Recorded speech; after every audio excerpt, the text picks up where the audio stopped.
की बात. Our guest for today is Dr. Raviraj Ahir Rao. He is the pioneer in the field of Vastu Shastra. He has also been awarded a doctorate degree for research work in this subject. He has done extensive study in beneficial applications of Vastu techniques for human welfare and has derived cost-effective remedies to neutralize Vastu deficiencies. He has also presented several research papers at various professional forums in India and abroad. Hello, Dr. Raviraj. नमस्कार। Index tab के सभी दर्शकों को doctor Raviraj Ahir Rao का नमस्कार। Thank you आपका कीमती समय देने के लिए और यहाँ पे आने के लिए। आप ये बताइए कि कैसे आपने वास्तुशास्त्र के फील्ड में आपकी जर्नी स्टार्ट की, क्या इंटरेस्ट डेवलप हुआ आपका? देखिए, ये एक बहुत बड़ी कहानी है, लेकिन मैं इसको संक्षिप्त में कहना है तो मैं कहूँगा कि शायद हमारी तकदीर में ये लिखा था। कुछ एक ऐसी किताब मेरे पास आ जाती है और उस किताब के माध्यम से मैं और मेरी पत्नी, हम दोनों में इस विषय की रुचि बहुत बढ़ जाती है और हम एकलव्य की तरह उसके ऊपर काम शुरू करते हैं। और हमारे जो आध्यात्मिक गुरु है, समय समय पर उनका मार्गदर्शन मिलता है और इस हिसाब से हम वास्तुशास्त्र में आ गए। आई एम श्योर बहुत ही अच्छी और पीसफुल जर्नी रही आगे आपकी। देखिए, पीसफुल जर्नी तो मैं नहीं कहूँगा, क्योंकि काफ़ी स्ट्रगल जरूर था। स्ट्रगल क्यों था? तो देखिए, मैंने प्रैक्टिस शुरू की, यानी हमारे गुरु का आशीर्वाद मिला 1998 में। और जब हमने शुरुआत की प्रैक्टिस को, तो उस वक्त मार्केट ट्रेंड ऐसा था कि 20% लोग वास्तु को मानते थे और 80% इसके फेवर में नहीं थे। आज सिचुएशन ऐसी है कि 90% लोग वास्तु को फेवर करते हैं और 10% विरोध नहीं कर रहे हैं।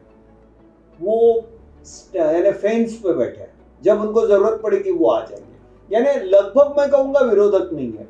लेकिन ऐसी परिस्थिति में एक बात याद रखो, जो 80% विरोधक थे उनको पूर्ण रूप से पॉजिटिव में कन्वर्ट करना ये आसान नहीं है। तो इसके लिए निश्चित रूप से बहुत बड़े पैमाने पर अवेयरनेस प्रोग्राम्स और साइंटिफिक पर्सपेक्टिव के माध्यम से इसके लिए काफ़ी कुछ करना पड़ा। तो ऐसी सिचुएशन में एक बात याद रखिए, ह्यूमिलिएशन एंड ऑनर, ये दोनों चीज़ें आई और आज मैं कहूँगा केवल ऑनर ही आ रहा है, बट इसके लिए समय और कोई भी चीज़ मैं कहूँगा आज बहुत अच्छी दिख रही है, लेकिन इसे हासिल करने के लिए काफ़ी समय, मेहनत और कई जगहों पे ह्यूमिलिएशन भी सहन करना पड़ा। That is most important. आपको काफी रिकग्निशन भी मिला है, not just in national forums but also international forums. Yes, you even had the chance to meet the then president of USA honourable Barack Obama. Yes, उनके एक यानी उनकी team के कुछ खास महत्वपूर्ण लोगों के साथ ये ऐसा हुआ कि स्विट्जरलैंड के डावोस में वर्ल्ड कम्युनिकेशन फोरम का एक कॉन्फ्रेंस था, जहाँ पे मुझे एक वक्ता के रूप में बुलाया गया था। तब हमारी मीटिंग उनके साथ हुई थी और मुझे खुशी है और प्राउड है कि मैं कहूँगा कि यानी जिस कॉन्फ्रेंस में वो उपस्थित थे, ऐसे कॉन्फ्रेंस में मुझे भी डायस शेयर करने को मिला है। हमारे पास कुछ सेट ऑफ क्वेश्चंस है Raviraj ji, and we wanted a vastu expert opinion on those questions. जरूर। पहले तो हम ये जानना चाहते हैं कि वास्तुशास्त्र क्या है? देखिए, वास्तुशास्त्र यानी अगर सिंपल भाषा में कहूं तो एनर्जी मैनेजमेंट है। आप सभी लोग जब भी किसी वास्तु में जाते हो, चाहे वो रेलवे स्टेशन, एयरपोर्ट हो, शॉप हो, घर हो, होटल, हॉस्पिटल, आपने ये हमेशा महसूस किया है, कई जगहों पर जाने के बाद आपको बहुत कंफर्टेबल लगता है और कुछ जगहों पर आपको ऐसा लगता है कि मैं कब यहां से निकलूं, यानी तुरंत मुझे निकलने की जो आवश्यकता महसूस होती है, वही कारण है कि उस वास्तु की एनर्जी लेवल खराब है। देखिए, कुदरत में जल शक्ति है, अग्नि शक्ति सूर्य के माध्यम से आती है, वायु शक्ति जिसके माध्यम से हमें प्राणवायु या ऑक्सीजन मिलता है। हमारे शरीर को जो जड़त्व यानी मास एंड वेट, ये बेसिकली पृथ्वी तत्व से मिलता है। और हमारे शरीर के और मन के सभी फैक्टर्स को जोड़ने का काम स्पेस एलिमेंट यानी आकाश तत्व करता है।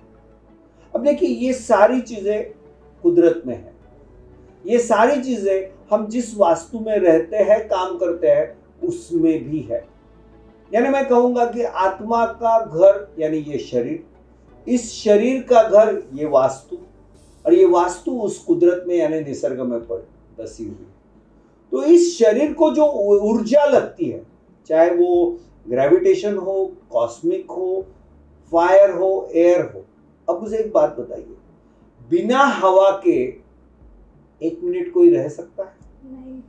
तो यानी ये 5 तत्व जो है ना, जो कुदरत में है, इस शरीर में, ये एनर्जी ट्रांजैक्शन होना है। यानी इस शरीर को वो सारी एनर्जी चाहिए। तो आपको घर इस तरह से बनाना है ताकि वो सारी एनर्जी आपके वास्तु में बेहतरीन तरीके से आए, जिसके फलस्वरूप आपका शरीर और मन दोनों कंफर्टेबल हो, एनर्जेटिक हो और हैप्पी हो। तब जाके आप हर काम में बेहतरीन परफॉर्म कर सकते हैं। और अगर हमारा घर वास्तु गाइडलाइंस के हिसाब से नहीं है तो उन केसेस में क्या करना चाहिए? अब यहाँ पे एक बात याद रखिए, ये बहुत बड़ा सब्जेक्ट है। यानी इस विषय पर मैं घंटों तक बात कर सकता हूँ, लेकिन अगर समय की पाबंदी के अनुसार मैं आपको ये कहूँगा कि एक सिंपल एग्जाम्पल में देना चाहूँगा, जो हमेशा मैं देता हूँ, कि सुबह की सूरज की किरणें या सूरज का प्रकाश हमारी वास्तु में जरूर आना चाहिए। क्यों आना चाहिए? ताकि उसके अंदर जो अल्ट्रा वायलेट यानी अतिनील किरण होते हैं, वो हमारे घर के कोने कोने में जाकर, मैंने सूरज किरण और सूरज प्रकाश ये दोनों का उल्लेख किया। तो इसका मतलब वो रोशनी जब घर में आती है तो वो जीवाणु कीटाणु को मारती है और हमारा घर, हमारी वास्तु यानी ऐसे जीवाणुओं से मुक्त करती है, यानी हमारी हेल्थ अच्छी रहती है। अब आपके बच्चों ने कहाँ बैठना है ताकि उनका कंसंट्रेशन ग्रास्पिंग होगा। अब आपके घर की रचना किस तरह से करने से लक्ष्मी ज्यादा से ज्यादा आपके घर में आएगी, या लक्ष्मी आती है लेकिन वो टिकनी चाहिए, बढ़नी चाहिए। मैं कहूँगा आप ह्यूमन लाइफ के कोई भी फैक्टर को लीजिए या कोई भी एस्पेक्ट को ले लीजिए, हर वो एस्पेक्ट पे वास्तुशास्त्र का प्रभाव है, ये मैं सिद्ध कर सकता हूँ। यानी इसलिए आपकी जिंदगी, आपका हर पल कंफर्टेबल, हैप्पी और सफल होने के लिए वास्तुशास्त्र की आवश्यकता है। That's all. This is very interesting actually. Yes. Also, किसी के डेट ऑफ बर्थ से प्रॉपर्टी परचेज पे क्या प्रभाव पड़ सकता है? देखिए, डेट ऑफ बर्थ इसके 2 मायने होते हैं। एक तो होगा सिंपल न्यूमरोलॉजी, अंकशास्त्र, या फिर एस्ट्रोलॉजी के ऊपर जाना पड़ेगा। लेकिन यहाँ पे मैं बहुत ही क्लियरली बताना चाहूंगा, जब आप नई वास्तु ले रहे हो ना, तो कृपया अंकशास्त्र यानी न्यूमरोलॉजी या एस्ट्रोलॉजी की झंझट में मत जाइए। क्योंकि एक बात याद रखिए, आपके घर में कम से कम 3 या 4 लोग होते हैं, मियाँ बीवी, 1 या 2 बच्चे, फिर अगर पेरेंट्स, ब्रदर, ये वो होंगे तो फैमिली साइज बड़ी हो सकती है। और एस्ट्रोलॉजी के अनुसार या न्यूमरोलॉजी के अनुसार हर एक व्यक्ति की कुंडली अलग होती है। तो शायद मैं आपको कहूंगा कि अगर सपोज हम एक घर में रहते हैं या दोनों मियाँ बीवी घर में रहते हैं, तो उसमें हस्बैंड को अगर एक दिशा का एंट्रेंस फेवरेबल है तो शायद वाइफ को नहीं होगा या बच्चों को नहीं होगा। सभी को एक ही दिशा का प्रवेश द्वार 100% पॉजिटिव नहीं होगा। तो ऐसे में मुझे एक बात बताइए, अगर आप एस्ट्रोलॉजी या न्यूमरोलॉजी फॉलो करोगे तो इसका मतलब एक को न्याय, बाकी सब पे अन्याय। और ऐसा है क्या कि वो घर का मुखिया मर गया तो जो बेटा या जो वाइफ उसका चार्ज लेगी, तो क्या आप उसकी जन्म कुंडली के अनुसार घर को बदल सकते हो क्या? नहीं। तो ये प्रैक्टिकल चीज नहीं है। हाँ, बाय चांस अगर कुछ जुड़ गया, और यहाँ पे भी मैं न्यूमरोलॉजी की ही प्रिफर करूंगा कि आपके घर का नंबर और आपकी डेट ऑफ बर्थ की न्यूमरोलॉजी अगर मैच होती है तो वो सोने पे सुहागा, added advantage, but it is not necessary at all. तो इस आधार पर लोगों को मिसगाइड किया जाता है।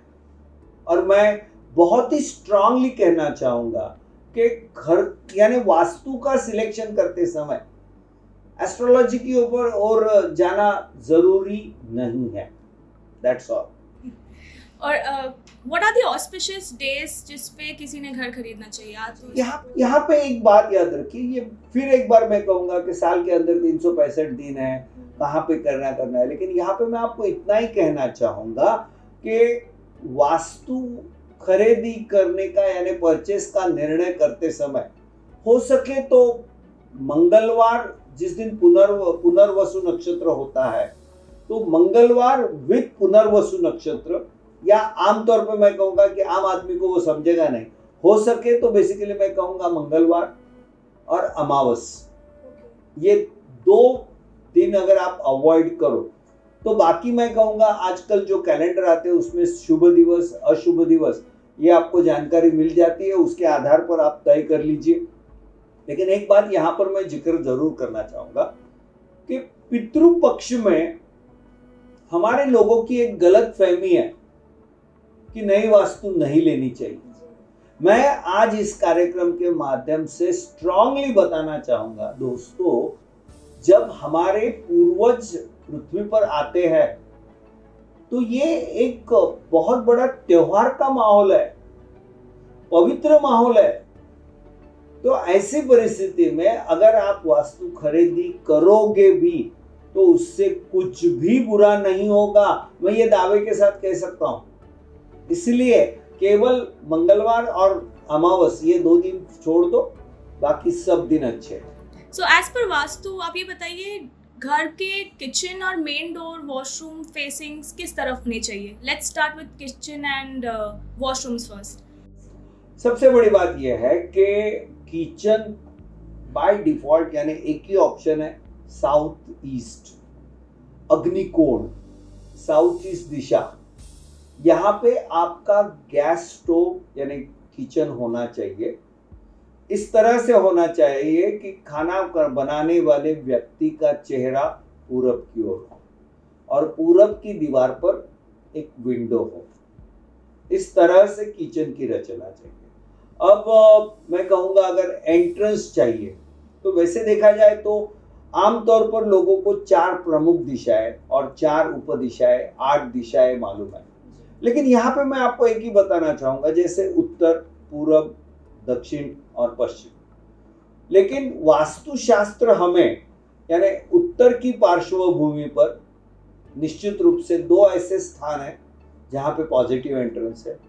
ईशान कोण में पॉजिटिव एंट्रेंस है, पूरब में भी पॉजिटिव एंट्रेंस है। वैसे देखा जाए तो एक गलतफहमी लोगों में है कि दक्षिण का दरवाजा खराब होता है, लेकिन दक्षिण और आग्नेय यानी साउथ ईस्ट, साउथ और साउथ ईस्ट के बीच में एक सेगमेंट है जो केवल वास्तु एक्सपर्ट ही स्टडी करके आपको परफेक्ट निकाल के दे सकता है। और तीसरा, वेस्ट और साउथ वेस्ट के बीच में जिसे हम पुष्पदंत कहते हैं, वो एक सेगमेंट, यानी इन शॉर्ट मैं कहूंगा नॉर्थ ईस्ट साउथ वेस्ट ये चारों दिशाओं की पैरामीटर यानी फ्रंटेज में आपको एक एक सेगमेंट ऐसा मिलता है जहां पे positive entrance. And what about washrooms? वो वॉशरूम के लिए मैं आपको ये कहना चाहूंगा कि केवल बाथरूम होगा तो वो उत्तर से पूरब के बीच में यानी नॉर्थ, नॉर्थ ईस्ट और ईस्ट, इन तीनों में से किसी भी दिशा में बाथरूम चलेगा। लेकिन अगर टॉयलेट है तो वो केवल वेस्ट ऑफ नॉर्थ वेस्ट और साउथ ऑफ साउथ वेस्ट, इन 2 जगहों पर ही अलाउड है। लेकिन आजकल हमारी हाउसिंग सिस्टम ऐसी है कि जिसमें टॉयलेट और बाथरूम दोनों इकट्ठे होते हैं। तो ऐसी परिस्थिति में जब भी मैं किसी प्रोजेक्ट का डिजाइन करता हूं तो हम लोग नॉर्थ ऑफ नॉर्थ वेस्ट से नॉर्थ वेस्ट के बीच में, यानी नॉर्थ ऑफ नॉर्थ वेस्ट और वेस्ट ऑफ नॉर्थ वेस्ट, इनके बीच हम टॉयलेट बाथरूम का प्लानिंग करते हैं ताकि नॉर्थ के रीजन में बाथरूम आ जाए और वेस्ट ऑफ नॉर्थ वेस्ट के रीजन में टॉयलेट आ जाए, ताकि दोनों पॉजिटिव हो सके। हर किसी व्यक्ति को 2 बेडरूम, 3 बेडरूम, 4 बेडरूम ऐसे घर चाहिए और हर बेडरूम को एक अटैच टॉयलेट बाथरूम चाहिए। तो वो टॉयलेट बाथरूम जितने ज्यादा उतने आपकी वास्तु में वास्तु दोष ज्यादा, परेशानी ज्यादा, फेल्यूअर्स ज्यादा। सो इसलिए मैं तो कहूंगा, मैं आमतौर पर ये कहना चाहूंगा कि we should restrict the number of toilet bathrooms. लेकिन आज मैं आपको इतना जरूर कहूंगा कि अगर आपका एंट्रेंस, टॉयलेट, बाथरूम, बेडरूम अगर गलत दिशा में है तो हमारे ऋषि मुनियों ने इन सभी वास्तु दोषों पर बिना तोड़फोड़ के इलाज दिए हैं। और वास्तु रविराज इस संस्था का काम पूरे देश में सबसे बढ़िया या बेहतरीन इसलिए है कि केवल हम ही ऐसी एक इंस्टीट्यूट है जिसके पास सबसे बड़ी ट्रीटमेंट की रेंज है, सबसे बड़ी ट्रीटमेंट की रेंज। इसलिए आप कोई भी वास्तु दोष हमारे पास ले आइए, उसकी ट्रीटमेंट जरूर होगी, सिवाय एक चीज के, और वो यानी भगवान का मंदिर। केवल घर ही नहीं तो घर, ऑफिस, दुकान, factory, hotel, hospital, school, bank. मैं तो ये कहूंगा कि मैंने अपनी जिंदगी में एक जेल का भी वास्तुशास्त्र किया है, और यहाँ तक कि जो गाय भैंस के तबेले होते हैं या घोड़े रखने वाले जो स्टेबल होते हैं, उनका भी वास्तुशास्त्र मैंने किया है। That's quite interesting. Yes, sure. तो यानी कहने का मतलब क्या है, जहां पे इंसान और प्राणी रहते हैं, अपनी जिंदगी बसर करते हैं, उस हर वास्तु को वास्तु के नियम लागू पड़ते हैं। It's quite interesting actually. Yes. Next मुझे ये जानना था कि we were talking about placement of idols. तो ये भगवान जी को प्लेस करने के लिए कोई स्पेसिफिक डायरेक्शन है घर घर में? Yes, absolutely. देखिए, हमारे हिंदुस्तान में 8 दिशाओं को जो नाम दिए हैं ना, इसमें से जिसे हम अंग्रेजी में नॉर्थ ईस्ट कहते हैं, उसे भारतीय भाषा में उसका नाम है ईशान। ईशान यानी ईश्वर का स्थान। तो नॉर्थ ईस्ट यानी ईशान, आपके पूरे वास्तु की नॉर्थ ईस्ट में भगवान का मंदिर होना चाहिए। और अगर नॉर्थ ईस्ट पॉसिबल नहीं है तो नॉर्थ या ईस्ट, और in other words north, north east and east, इन तीनों में से किसी भी दिशा में आप भगवान का मंदिर रख सकते हैं। ये बताइए, actually we were discussing about placement of bedrooms, तो उनके ऊपर आप कुछ बताइए। अब बेडरूम साधारण रूप से 3 प्रकार के होंगे, यानी एक्चुअल 4। एक है मास्टर बेडरूम, यानी जो घर के मुखिया, हस्बैंड वाइफ, इनकी सोने की बेडरूम जो साउथ वेस्ट में होनी चाहिए, या सेकंड ऑप्शन मैं कहूंगा साउथ, साउथ वेस्ट और वेस्ट, साउथ से वेस्ट के रीजन में कहीं पे भी वो होनी चाहिए। बच्चों की बेडरूम नॉर्थ वेस्ट में, गेस्ट बेडरूम वो भी नॉर्थ वेस्ट में, और हमारे जो बुजुर्ग हैं, यानी हर व्यक्ति को एक किसी पर्टिकुलर एज में रिटायर होना है, ये वास्तुशास्त्र बहुत स्पेसिफिकली कहता है। हर व्यक्ति को एक समय पे रिटायर होना है और अपना साउथ वेस्ट का बेडरूम अपने बड़े बेटे को या बेटी को देना है, और उन्हें नॉर्थ ईस्ट में सोना है, ताकि इस जिंदगी से वो स्लोली डिटैच हो गए और स्पिरिचुअलिटी की ओर उनका प्रवास बढ़ेगा, इस हिसाब से। और लास्टली हमें ये पूछना था कि किसी प्रोजेक्ट को हमें जानना है इफ इट्स वास्तु सर्टिफाइड, तो what are the basic rules और प्रिंसिपल्स फॉर दैट? देखिए, वापस मैं कहूंगा कि किसी भी रियल एस्टेट प्रोजेक्ट का वास्तुशास्त्र के अनुसार कितना पॉजिटिव है कितना नेगेटिव है, ये सब्जेक्ट अपने आप में बहुत बड़ा है। तो इसके लिए मैं एक दो फैक्टर बताऊं तो वो पॉसिबल नहीं होगा, वो बहुत बड़ी चेकलिस्ट होगी। ढेर सारे फैक्टर्स है, 10 मेजर फैक्टर है, 45 माइनर फैक्टर्स है। मैं ये नहीं कहूंगा कि 10 के 10, लेकिन अगर आप 6 भी उसमें से दे सकते हैं तो उसे फिर भी हम वास्तु कॉम्प्लायंट कहेंगे। 5 भी देंगे तो उसको वास्तु कॉम्प्लायंट। इसलिए हमने वास्तु रविराज में क्या किया है मालूम, हम जिस किसी रियल एस्टेट प्रोजेक्ट को वास्तु दोष निवारण की यानी वास्तु डिफेक्ट्स न्यूट्रलाइजिंग की जो ट्रीटमेंट देते हैं, तो उस प्रोजेक्ट को हम वास्तु रविराज की ओर से वास्तु कॉम्प्लायंस सर्टिफिकेट देते हैं। और यहाँ पे भी 2 प्रकार के सर्टिफिकेट है, यानी प्रोजेक्ट को ट्रीटमेंट दी, पॉजिटिव किया, उसको गोल्डन सर्टिफिकेट यानी गोल्ड सर्टिफिकेट। लेकिन जब प्रोजेक्ट बन रहा है तो आर्किटेक्ट, बिल्डर और हम एज ए वास्तु कंसल्टेंट तीनों साथ में बैठकर उसका प्लानिंग डिजाइनिंग करते हैं, यानी फ्लोर प्लान के एक एक एस्पेक्ट पर मैक्सिमम प्रयास करते हैं और मैक्सिमम वास्तुशास्त्र 100% नहीं, मैक्सिमम वास्तुशास्त्र उसमें हम देने की कोशिश करते हैं। बाकी सारे दोष जो है वो ट्रीटमेंट के माध्यम से क्लियर करके हम उस वास्तु को 100% वास्तु पॉजिटिव बनाते हैं और उसको हम ग्रीन सर्टिफिकेट देते हैं। यानी जब भी आप किसी वास्तु यानी रियल एस्टेट प्रोजेक्ट की गैलरी में जाओगे तो पहले आप चेक करो वहां पे कोई वास्तु कॉम्प्लायंस सर्टिफिकेट वास्तु रविराज द्वारा। और आज की तारीख में हिंदुस्तान में केवल एकमात्र संस्था है जो वास्तु रविराज है, जो ये साहस करती है कि वास्तु प्रोजेक्ट को यानी रियल एस्टेट प्रोजेक्ट को वास्तु कॉम्प्लायंस सर्टिफिकेट देने का काम है, ताकि लोगों में विश्वास पैदा हो कि इस प्रोजेक्ट में वास्तुशास्त्र हुआ है। Thank you so much Raviraj ji, आपका कीमती समय देने के लिए। आपसे बात करके बहुत इंटरेस्टिंग फैक्ट्स पता चले Vastushastra related, and I am sure our home buyers would definitely pick out all the important points from this.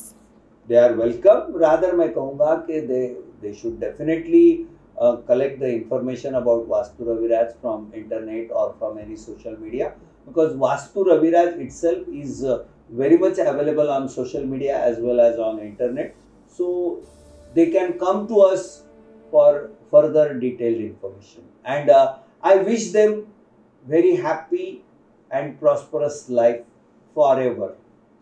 Thank you very much. Thank you so much Raviraj ji. God bless you all.